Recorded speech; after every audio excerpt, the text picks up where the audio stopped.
বলো। আজকে ডিনারের মেনু হলো কিমা ঘুগনি।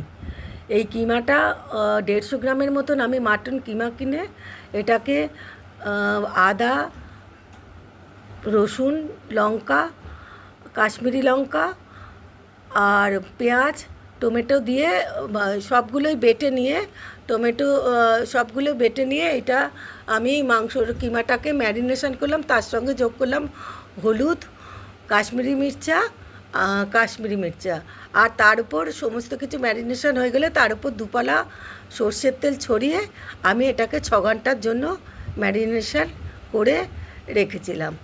তারপর আমি এটাকে একটা কড়ায় 4 চামচের মতন সর্ষের তেল নিয়ে তাতে আমি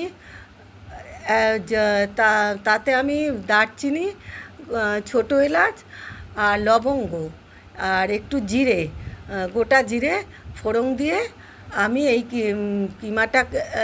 কিমাটাকে বেশ করে কষাতে লাগলাম। এবার এর সঙ্গে আমি যোগ করব আমার আগে করে রাখার ঘুগনিটা। কাবলি ছোলা আমি নিয়েছিলাম 150 গ্রাম।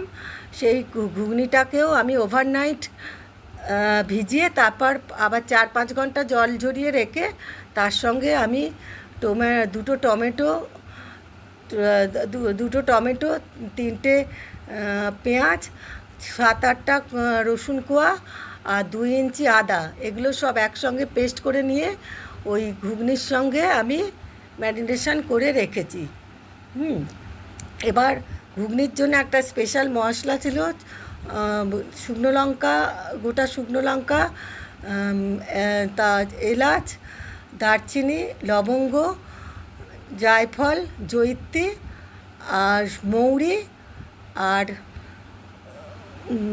গোলমরিচ, এগুলো পরিমাণ মতন দিয়ে এগুলোকে একটা বেশ করে রোস্ট করে রেখেছিলাম।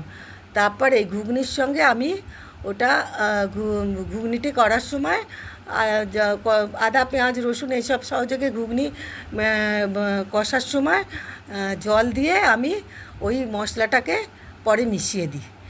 আজকেই আমার এইবার এই কিমা হয়ে এলে আমি এই ঘুগনিটাকে এই কিমার সঙ্গে মিশিয়ে বেশ করে কষে মানে পাইল আপ করছি। আর রেডি, আজকের কিমা ঘুগনি আমার রেডি হয়ে গেল।